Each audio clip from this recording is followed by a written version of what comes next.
టాలీవుడ్లోకి ఇచ్చట వాహనాలు నిలపరాదు అనే సినిమాతో ఎంట్రీ ఇచ్చింది మీనాక్షి చౌదరి.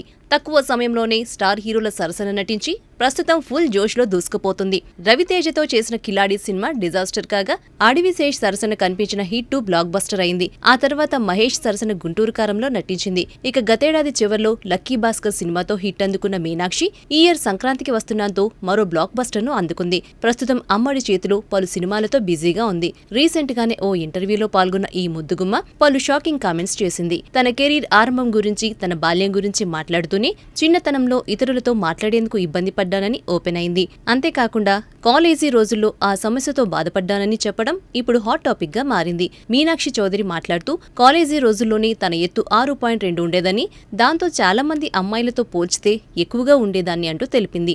ఈ కారణంతోనే తనకు చాలా మంది డిస్టెన్స్ మెయింటైన్ చేసేవారని చెప్పింది. దీంతో చాలా బాధగా అనిపించేదని, ఆర్మీ ఆఫీసర్ అయిన తన తండ్రికి ఆ విషయం గురించి కూడా చెప్పినట్టు తెలిపింది. అయితే నీ సమస్యను నువ్వే పరిష్కరించుకోవాలని సూచించారని, ఆ సమయంలో ఎక్కువగా బుక్స్ చదవటం అలవాటు చేసుకున్నట్టు స్పష్టం చేసింది. అలానే అందాల పోటీలో పాల్గొనటం, ఇండస్ట్రీలో వచ్చిన ప్రతి ఆఫర్ సద్వినియోగం చేసుకోవడం జరిగిందన్నారు.